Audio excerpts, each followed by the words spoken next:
I think everybody knows me, but for those who don't, if there is anyone, my name is Dr. Jason Banta. I'm the Extension Beef Cattle Specialist at Overton.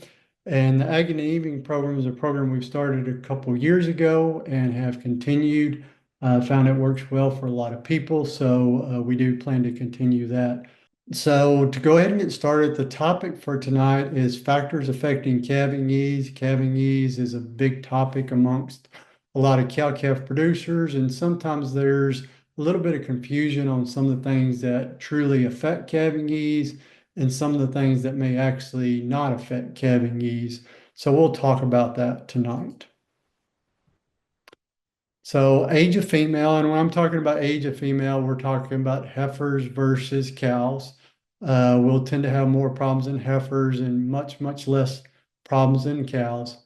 How were those heifers developed? Were they developed properly? And we'll talk about that a little bit. We'll talk about the impacts of nutrition during that last trimester. We'll talk about the impact of genetics. Remember, genetics are coming from both the bull side of the equation and the female side of the equation. We'll talk about some differences between breeds as well as differences within breeds. We'll talk about breeds and some effects they have. Time of year, that's something a lot of people don't realize, but it does have a pretty significant impact on birth weight. We'll talk about heterosis. One of the things we really can't plan for is presentation if we're dealing with a breech or if we have a leg back or something like that. And then pelvic area is not typically a big issue, but if we do have a unusual shape of that pelvis, that can be a problem. And in some cattle, the angle of the pelvis can actually be slightly beneficial. So what are some things that don't have an impact? The age of the bull. A bull that's 1 year old versus a bull that's 3 year old, 3 years old versus 5 year old or 7 year old. That bull, if we're talking about the same bull, he's going to pass on the same genetics throughout his life, regardless of what age he is. So if we look at that bull in the middle, that's a yearling bull. The bull on the far right-hand side is that same bull at 5 years of age. Again, genetics are going to be the same. So from a calving ease standpoint, if he's a calving ease bull as a yearling, he's a calving ease bull as a 5 year old. The other thing is the current size of the bull, whether he's weighing 1,000 pounds or he's weighing 2,000 pounds, that's not going to have any impact on calving ease in that situation. Um, the other thing that comes into conversation sometimes when we're talking about bulls of different age and breeding heifers is some people get worried about putting mature bulls breeding heifers. They worry those bulls are just too big for those heifers. And in reality, that's just not the case. Unless that bull's 3.5 or 4 times the weight of that heifer, we just don't ever see any problems. And even when they're that big, a lot of times we don't ever see any problems. Unfortunately, when we don't have a good defined breeding season, there's plenty of times where the 2,200 pound herd bull is breeding a 5 or 6 month old heifer, and that 5 or 6 month old heifer leaves the operation, and a lot of people just don't realize she's pregnant when she leaves in that situation. So that's something else you don't have to worry about really when breeding heifers is if you have a good calving bull, but he's, more mature, still fine to go ahead and put him on those heifers. So when we think about nutrition during late gestation and then how heifer development comes into play there, remember we have some targets that we want to hit. So from a breeding standpoint, to have a successful breeding program, we want to target breeding those heifers if we're going to calve them at 2 years of age at 13 and a half to 14 and a half or 15 months of age, and roughly want those heifers to be 65% of their mature body weight. A lot of people do a pretty good job of getting that done. But then the next step that we really got to make sure we get done is to continue to develop those heifers so that they reach 85% of their mature weight at calving. So if they're going to turn into a 1,300 pound mature cow, we need those heifers weighing 1,105 pounds or more when they get ready to calve. And we need that for a couple reasons. One, if we don't have them properly developed, we're going to have more calving problems out of them. those heifers are likely going to be a little thinner, so they may not have as much energy when it comes time for calving. And then also it's going to be harder to get those heifers bred back in that situation. So remember that 85% target as well. And if you want to think about it from a body condition standpoint, we want those heifers to be in a body condition score of 6 or better at calving. Now, the reason we focus on nutrition during the last trimester is that's when the majority of growth occurs of that fetus. So if we look at on the left-hand side, that would be length of the fetus, and that would be that dashed line there. The one we really kind of want to focus on is the solid line would be weight in pounds. So if you go on the right-hand side, you can see the vertical scale for that. And then across the bottom would be months. So 1 month of gestation, 2 months of gestation, 3 months. And you can see that fetus is really small that first trimester. We get some growth there in the second trimester, but you can really see how much that growth ramps up that third trimester. So that's where the majority of the growth of that fetus is occurring. And so because of that, some people have the misconception that if they don't feed those heifers as much, they'll reduce birth weight. What we actually see in that situation is birth weight often stays the same, and that heifer just sacrifices nutrition for herself. And so what happens in that situation is we deal with the heifer that's less developed, but's having the same size calf. And so we actually see more calving problems in those situations. Then we see reduced vigor and health of that calf, and then we see reduced rebreeding rates of the heifers. So underfeeding those heifers to reduce calving problems just doesn't work. We need to make sure those heifers are properly fed and properly developed during the last trimester of gestation. Now, what about excess intake of energy and protein? So when we look at excessive energy intake, what the literature would tend to show us is we may see a little bit of increase in birth weight, but dystocia is just not increased under normal production. If those heifers were gobby fat, so we're talking body condition score 8 or 9, then we may see some dystocia in that situation. But under normal practical conditions, not a big issue. Excess protein intake along with excess energy intake, we'll typically see an increase in birth weight, and we'll see inconsistent results on dystocia. Sometimes we have a little bit more problems, sometimes we don't have any more problems. The big thing to remember is that's a combination of both way too much energy and way too much protein. It is very unusual to get in that situation. If we're feeding those heifers hay and supplementing them, we're not going to get in that situation. If we're grazing warm season introduced perennial forages like Bermuda grass or Bahia grass, we're not going to get in that situation. The only time I really get worried about too much nutrition for heifers in late gestation is if you had really good cool season annual forages. So if you had plenty of ryegrass, plenty of oats, plenty of wheat, something like that, I would not want to let those heifers graze that full time.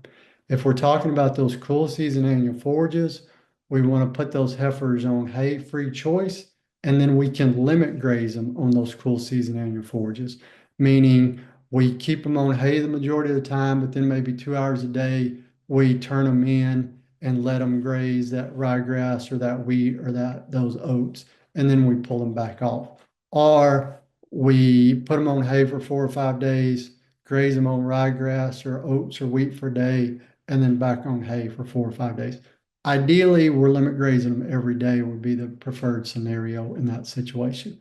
And as long as we're limit grazing, that situation works good and we get along well with those heifers in that case. Once those heifers calves, if we have plenty of forage out there, then we can turn those pairs loose on that ryegrass or those other cool season annual forages full time. That works really well on those pairs. We just want to remember during the last trimester of gestation, especially on the heifers, but probably also on the cows, we don't want to full-time graze those cool season annual forages. So what about from a genetic standpoint? What are some things we need to think about? Well, one tool we can use from a genetic standpoint is EPDs. And just remember, an EPD is just the estimated measure of the genetic impact of a parent on his or her offspring. Kind of the easiest way to think about this or to under explain it is actually to look at an example. So let's just say we had two bulls here, and we had bull A that had a birth weight EPD of -1. And if that's all we know, we don't know anything about that bull.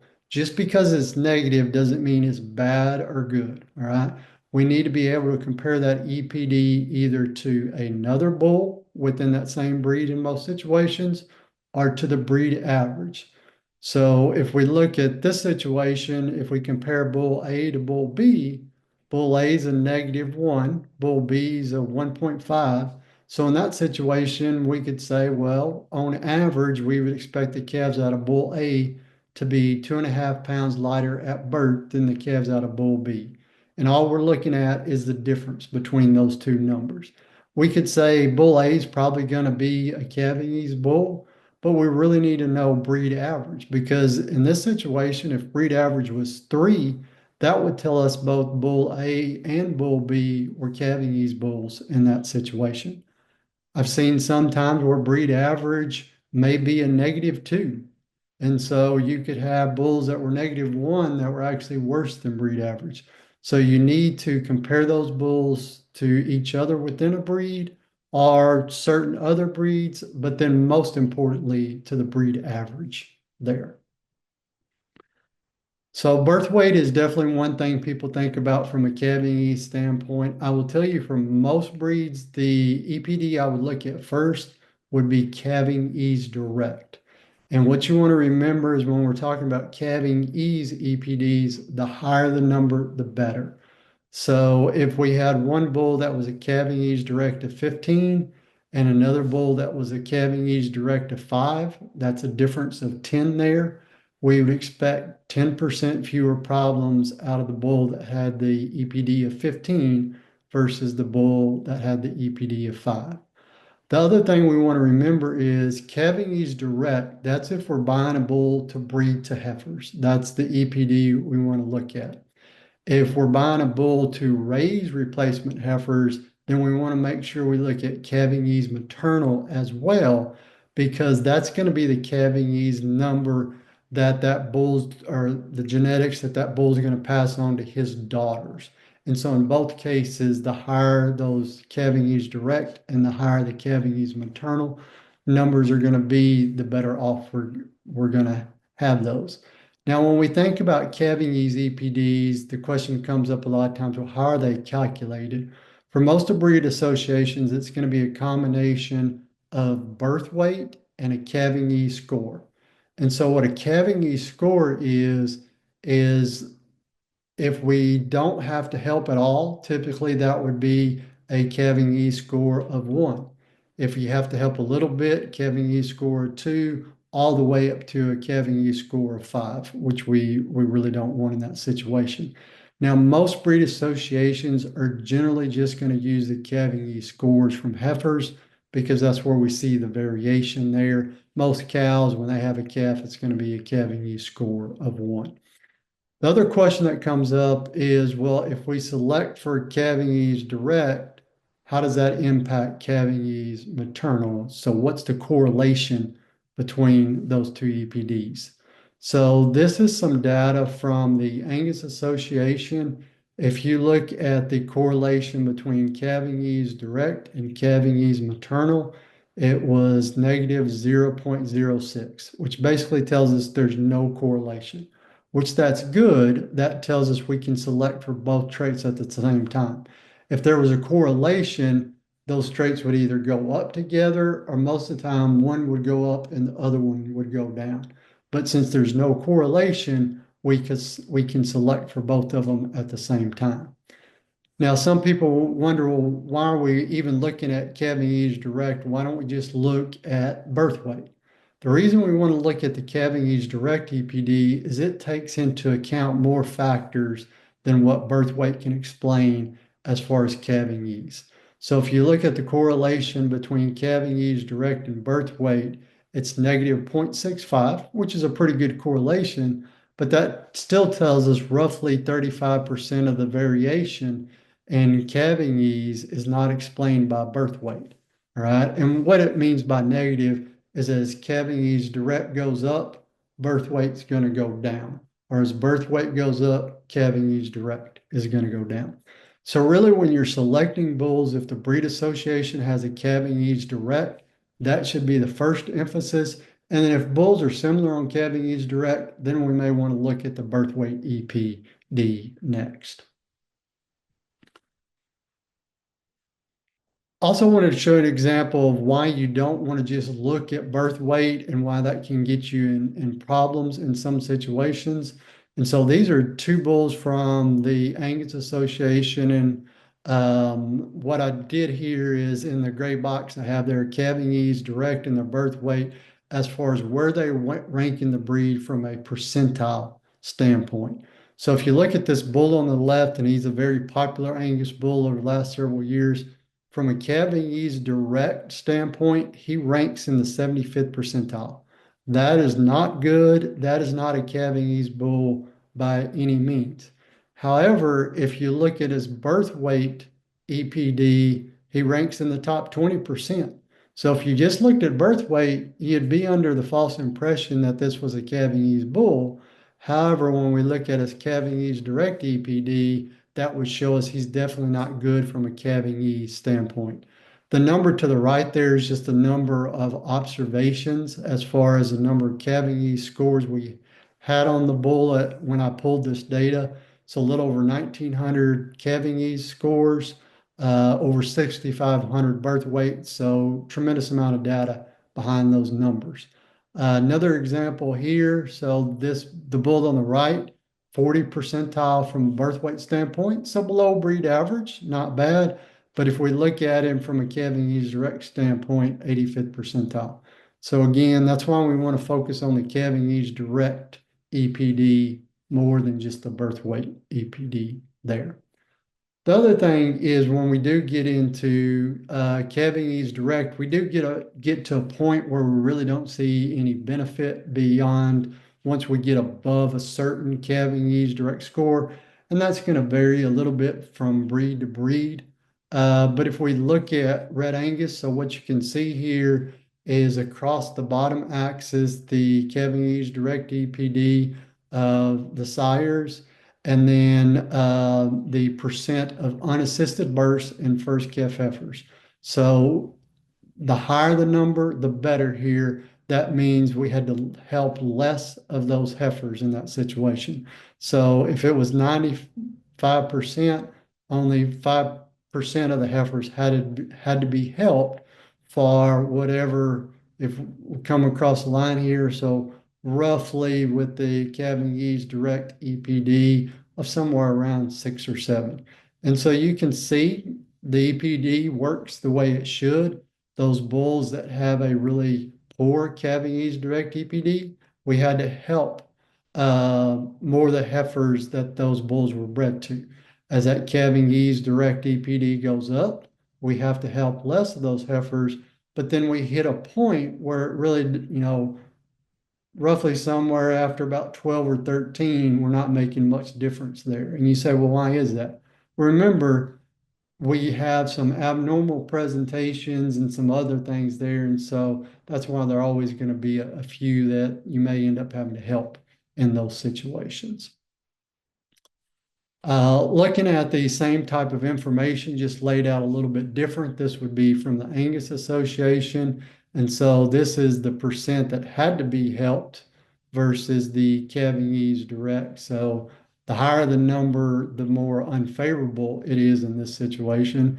You can see those bulls with those poor calving ease direct EPDs had to help more of the heifers that they were bred to. As we get to better calving ease direct EPDs, we don't have to help them. And again, we get to a point somewhere around 9 or 10 here that we really don't see a whole lot of benefit for selecting above that point on calving ease direct.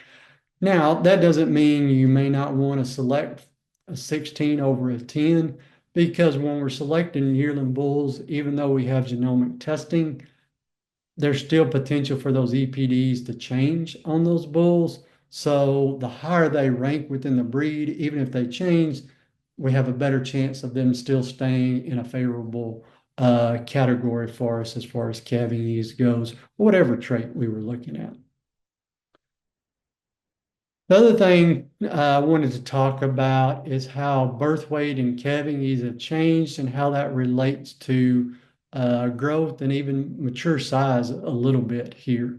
Um, so this is the Angus Association, their genetic trends. So they published this on their website. They started, their data goes back as at least what they put on the website back to 1972. So that's the first year there. So you can see in 1972, breed average was +5, excuse me, for calving age direct, birth weight EPD of -3.1, yearling weight EPD of -29. We go roughly about 20, 23 years later. Calving ease direct has gotten worse. Well, why did that get worse? Because there was a tremendous amount of selection for growth. You can see growth went from -29 to 37 here. So as that was occurring, that from 1972 to 1995, we lost some calving ease there. We gained quite a bit of birth weight there. All right. Over time, though, as EPDs got better and breeders realized what was going on, started putting some more emphasis back on calving ease direct birth weight. So you can see birth weight topped out roughly around the year 2000. And then from then, it's been a steady decline. Calving ease has been increasing. All right. And then it's gotten pretty steady here the last several years. But notice what yearling weight has done that time. It has continued to increase. So what that tells us is we can select for both calving ease and growth at the same point in time. Now, one thing that's kind of interesting, and we've talked about this in some other ag in the evening situations, is as we've increased yearling weight, we've also made those cows much bigger over time as well. This is just an example showing how we can select for the calving ease direct and growth at the same point in time. So this is another bull that has quite a few progeny. So calving ease direct of a 12. So as of today, when I pulled that up, that would put him in the top 15th percentile of the breed, a little over 1,400 progeny records there.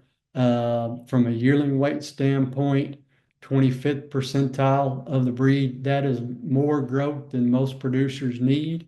So great calving ease, but still plenty of growth on a little over 2,200 progeny in that situation.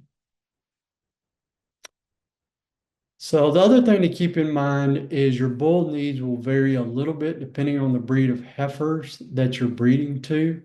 So are you breeding to English heifers? And English would be Angus, Hereford, Red Angus, Shorthorn. And even within that, we tend to see a little higher birth weights with the Herefords, especially.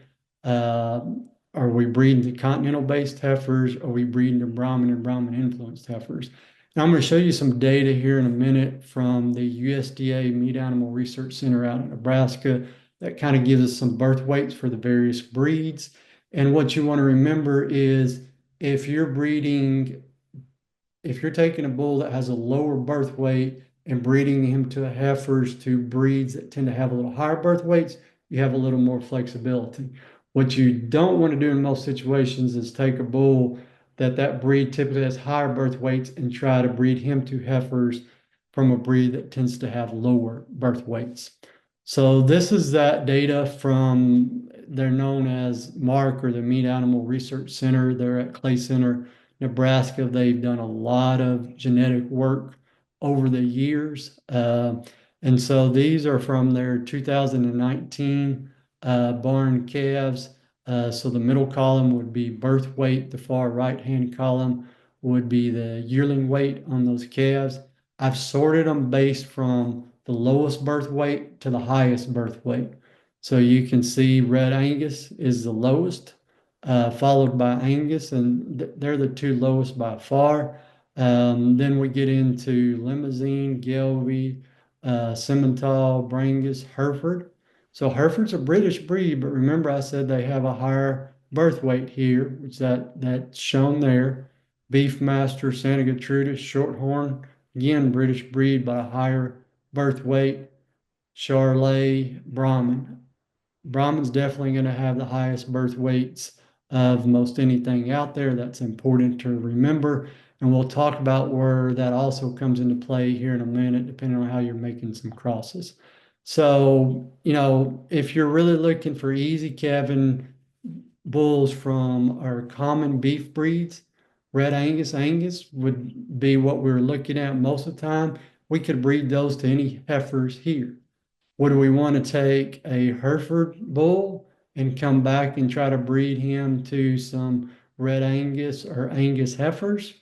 That's something we may want to think twice about, unless we really knew he was a super low birth weight Hereford bull and we had some confidence there. The other thing is I talked about we can have both calving ease and growth. Is if you look at the highest yearling weight on here is going to be Angus. They're higher than any other breed. When we look at Red Angus, they'll still be in the top five of the breeds on that table. So we can select for both at the same time. Now, most of the time, you don't want to try to directly compare EPDs from one breed to another. However, there is a group of breeds who've gone together where they've set their EPDs all on the same base, meaning we can directly compare the EPDs. And so those breeds would be Simmental, Red Angus, Gelby, Limousin, Shorthorn, Chianina, Brahman, and South Devon. And so we could look at Simmental bulls and their EPDs and directly compare them to Red Angus bulls and their EPDs.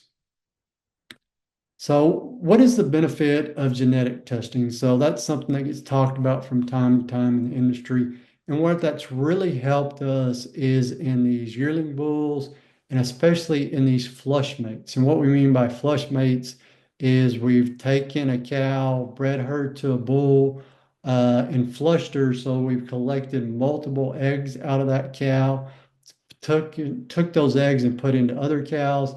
And so that mating, we could have 5, 10, 15 calves out of that mating each year if we wanted to. And so the thing we have to realize is even those calves are full siblings, they could vary quite a bit from a genetic potential standpoint. So this is a great example of this. This is two bulls that were being sold in a sale here in Texas. These are two full sibling flush mates, but you can see the bull on the left after DNA testing indicates that he would rank in the 70th percentile from a calving age direct standpoint and 95th percentile from a birth weight standpoint, where the other bull, 30th percentile from a calving age standpoint and 15th percentile from a birth weight standpoint. So quite a bit difference between those bulls. One of those bulls we may consider using on heifers. The other bull we definitely would not want to use on heifers, but we wouldn't know that unless we had genetic testing on those bulls. So definitely if you're buying bulls to breed to heifers, for breeds that have a good track record with genetic testing, that's something I would definitely want in those bulls before I bought them. The other thing we have to remember is the value or the benefit, or maybe a better way to put it is the confidence in EPDs is not exactly the same from breed to breed. We have some breeds that they may have 300 plus thousand animals that are registered in that breed a year with data being collected on a large portion of those. Whereas we may have another breed that they're only registering 5,000 animals a year with limited data collected on them. So the more data that we have going into the EPDs and in the breed association, the more confidence we're going to have in those EPDs as far as really sorting those cattle out.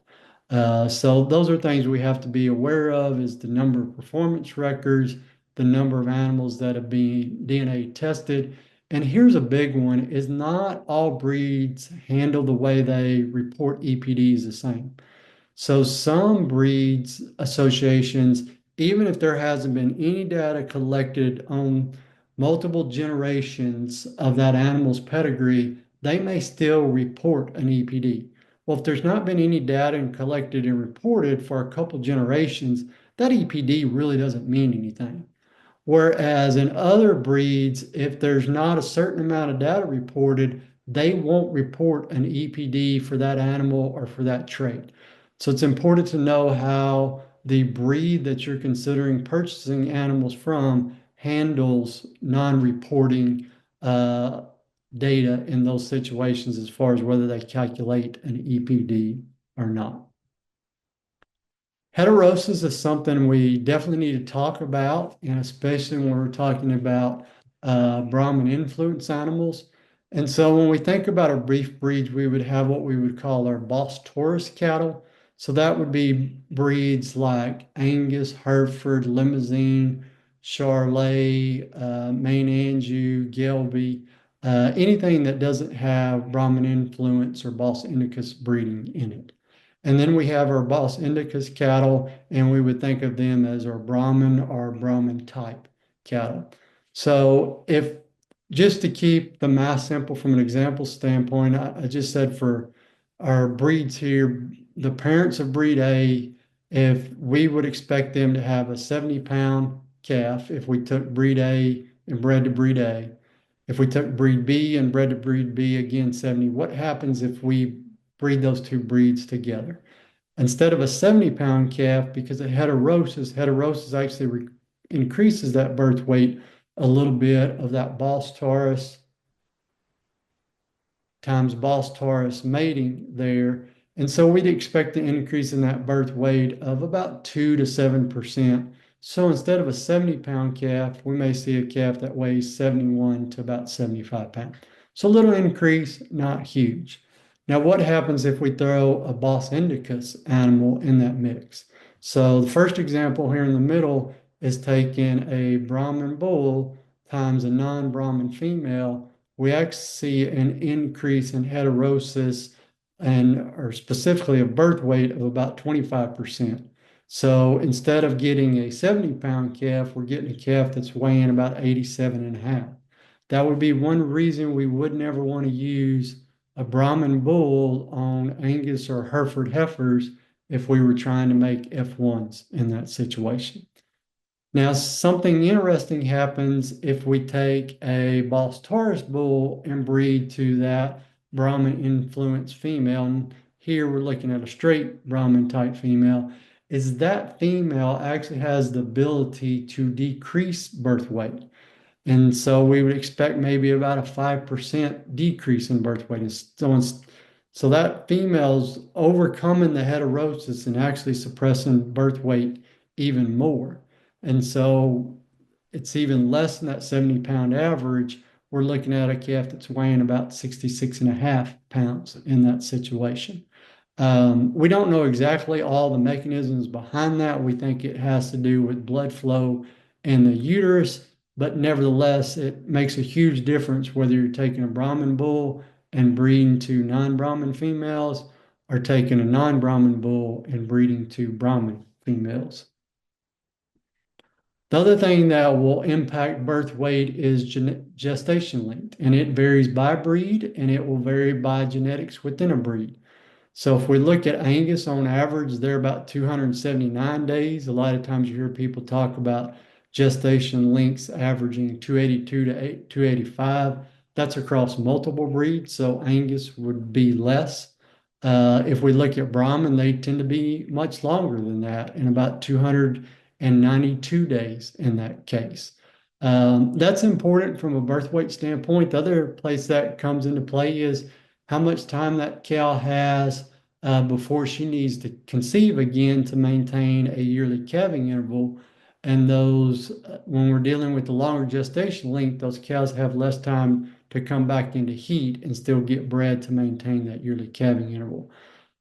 As I said, it does vary within a breed, depending on birth weight genetics a lot. So especially if we're dealing with some extremely low birth weight genetics, we tend to see shorter gestations in those situations. You can see this is some work or some data put together from the Angus Association there on the bottom right of the chart. And you can see how that varied depending on 140 Angus cows, but they grouped them from 272 to 275 days, 76 to 78, 79 to 83, 84 to 91. The other thing is because of temperature, we tend to see calves that are going to be born in the fall may calve a couple days sooner than what that same mating would calve in the spring. So what are some other factors that will affect birth weight? Is so continuing with their discussion on season a little bit, is not only is gestation length a little shorter for those fall-born calves, birth weight is going to be lighter as well. And so if we were looking at the same genetics, we would expect birth weights to be maybe 5 pounds or so lighter for those fall-born calves than the spring-born calves, at least based off some data out of Oklahoma. And then if we take the same genetics and have calves born in southern states versus northern states, we could see those calves in those northern states to be 10 to 15 pounds heavier. And that's just due to colder temperatures versus hotter temperatures. And then one of the things we can't totally control is going to be presentation, those calves being breech or having a leg back or something like that. Now, just because they're breech doesn't mean the females can't have them. If they're females that have really good maternal calving ease, sometimes they have those breech calves on their own without any problems. Twins, most cows with good calving ease can have twins without a problem, but sometimes we do see more calving problems when twins are present. So that is something to be aware of. And as I mentioned earlier, we want to select for calving ease maternal. This is one of those reasons is it will help with traditional calving ease problems, but it may help overcome some of these presentation issues as well. And then sometimes we get into just some abnormal shapes of that pelvic canal, and that can lead to some calving problems. Big thing to just kind of remember is if we do take the appropriate management steps, calving problems can be greatly reduced and almost eliminated in most situations. It's when we do something outside the norm when we tend to see more problems there. So with that, hopefully that kind of helped give you a better idea of some of the things that do and do not affect calving ease. And if you have any questions about tonight's topic or any other beef cattle related topic, I'd be happy to try to answer those. All right, so the question was, are there any new EPDs being developed that will help in reviewing data when making selections? There's always new EPDs being developed. Some of them are going to be more appropriate for some situations than others. If there's a specific EPD that you've heard about that you have some questions on, if you'll put that in the chat box, we can visit about that a little bit more. But yeah, their breed associations are always developing new EPDs. All right, well, I'm not seeing any additional questions. So again, thank everybody for joining tonight. Hopefully you enjoyed tonight's topic, and everybody have a good week.